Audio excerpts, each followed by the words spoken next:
toutes et à tous, bienvenue dans iNews, le premier podcast francophone hebdomadaire sur l'actualité du monde Apple. Cet épisode sera divisé en trois parties. La première, les news. La deuxième, le tuto de la semaine concernant l'installation d'OS X Maverick sur un iMac 27 pouces. Et pour finir, le test de ce dernier système d'exploitation d'Apple. On commence tout de suite par la première partie. Le projet fou de Steve Jobs concernant un nouveau campus pour sa société va devenir une réalité. Ça y est, le jury américain a enfin donné son accord pour ce petit bijou d'architecture d'une valeur de 4 milliards d'euros. La construction devrait démarrer en novembre 2013 et devrait se finir courant de l'année 2016. Si vous voulez plus d'informations, le lien de la vidéo officielle d'Apple se trouve dans la description de la vidéo. Angela Aritz, la PDG de Burberry, va quitter son île britannique pour rejoindre la firme de Cupertino. Son rôle sera simple, diriger les nouveaux Apple Store physiques. Elle sera donc à côté de Tim Cook pour devenir l'une des têtes pensantes d'Apple. Apple a lancé ses invitations à la presse concernant la keynote du 22 octobre, s'intitulant « Nous avons beaucoup de choses à couvrir ». Va-t-on parler de l'iWatch, les nouveaux iPads, pourquoi pas le Mac Pro ou même la sortie d'OS X Maverick ce soir même? Réponse le 22 octobre, pour l'instant tout n'est que spéculation. Depuis le 15 octobre, Apple demande à ses développeurs de soumettre leur application codée sur OS X Maverick. La Golden Master étant sortie la semaine dernière, on peut douter d'une sortie d'ici fin de mois, ou voire même le 22 octobre, durant la keynote. L'actualité Apple étant très faible cette semaine, nous allons vite passer à la partie tutoriel concernant l'installation d'OS X Maverick depuis une clé USB. Première étape de ce tutoriel, c'est assez simple, il nous suffit juste d'afficher les fichiers cachés dans macOS X. Pour cela, vous ouvrez une fenêtre terminale et vous tapez la ligne de code suivante. Vous pouvez la retrouver dans la description de la vidéo. À partir de ce moment-là, vous pouvez insérer votre clé USB sur votre Mac, ouvrir un utilitaire de disque pour la formater. Une fois l'utilitaire de disque ouvert, il vous suffit de cliquer sur votre clé USB, de cliquer sur Effacer, sélectionner la méthode d'effacement FAT32, effacer, puis valider. Une fois formaté, il vous suffit juste de monter l'image de la Golden Master que vous avez préalablement téléchargée, puis ensuite faire afficher les paquets, aller dans le dossier Content, puis Shawed Support, et monter l'image install.esd.dmg. Une fois l'image montée, il vous suffit juste de sélectionner basesystem.dmg et d'attendre la fin de la copie. Une fois la copie finie, retournons dans l'utilitaire de disque. Nous plaçons l'image basesystem.dmg dedans et nous la formatons sur la clé USB en tant que destination.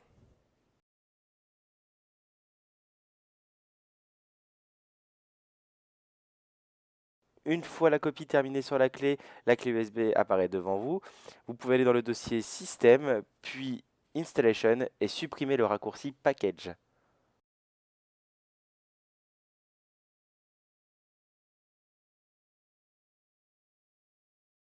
Ensuite, il vous suffit juste de monter votre image disque, de retourner dans l'installation de macOS X, d'afficher le contenu des paquets, aller dans le dossier Content, Shared Support et monter install.esd.dmg.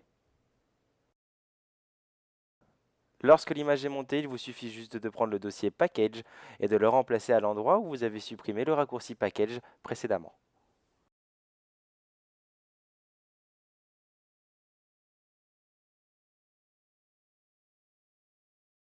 Tout ceci étant fait, votre clé USB est enfin bootable pour l'installation de macOS X Maverick.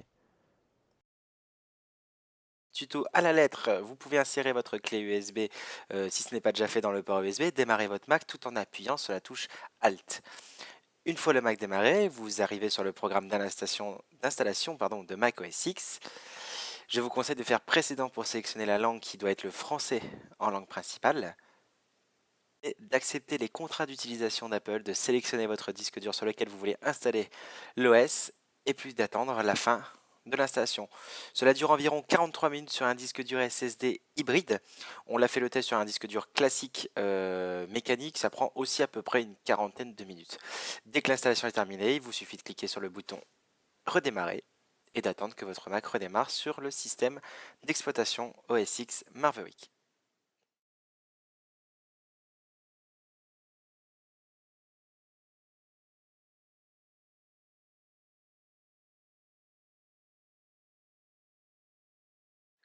Ça y est, nous sommes enfin sur le bureau d'OS X Maverick. Alors aujourd'hui, je vais tester ce nouveau système et vous dire vraiment mes impressions, mes premières impressions. On va aborder les grands points, pas tous les petits détails, on va dire en termes d'optimisation. Vous avez le site d'Apple qui est très bien fait d'ailleurs sur ça, ou qui vous montre tous les petits détails sur l'optimisation qu'ils ont fait. On commence par le Finder, qui a subi quelques refontes. Je vais parler des tags tout de suite parce que ça c'est vraiment, quand on travaille sur son Mac, c'est vraiment pratique. Je vais prendre l'exemple de la musique. Actuellement, vous voyez que le tag rouge s'appelle musique, c'est-à-dire que maintenant je peux placer un tag rouge sur par exemple n'importe quel dossier que je veux. À l'occurrence, ici les dossiers de musique, ça fait que quand je clique sur le tag musique, paf, j'ai tous mes dossiers en rapport avec musique qui viennent de s'apparaître. On peut prendre les tags importants, photos, vacances, on peut vraiment créer les tags qu'on veut et ça permet de retrouver tout de suite ce qu'on veut. Notamment quand on fait ses comptes ou etc. avec pas mal de PDF, par exemple, vous pouvez le classer en important et quand vous allez cliquer sur le tag important, tout de suite, tout ce qui est tagué sur ce support sera affiché. Ça, c'est vraiment pratique. Deuxièmement, alors là, je sais que tous les utilisateurs de Mac depuis des années vont être contents. Les onglets qui sont enfin disponibles sur le Finder. C'est vrai qu'on l'utilisait sur Safari, sur le Finder, il fallait encore ouvrir plein de fenêtres. Maintenant, les onglets sont disponibles et ils sont interconnectés ensemble. Si je prends un dossier, je peux bien sûr aller dans l'onglet de l'autre et le déposer et vice versa. C'est vraiment, vraiment pratique. Pour le Finder, c'est tout. On passe en termes de plan. Je sais que vous le connaissez. Alors, est-ce que c'est macOS qui s'adapte à l'iPhone ou est-ce que c'est l'iPhone qui s'adapte à macOS? Ça, c'est un autre débat. Vous pouvez voir que c'est fluide. Alors, ma connexion Internet étant très lente, forcément, l'application ne se charge pas totalement. Forcément, la carte graphique du Mac aide pour la fluidité. On va pousser le vice plus loin, c'est surtout que ça sert, par exemple, si vous faites des trajets. Préalablement, vous destinez votre trajet, faire un itinéraire. Donc, je vais prendre mon emplacement actuel. Je veux aller à Paris. Voilà. Paf. En voiture. Voilà. Il me propose deux trajets. Prendre celui-là par l'autoroute, c'est le plus vite.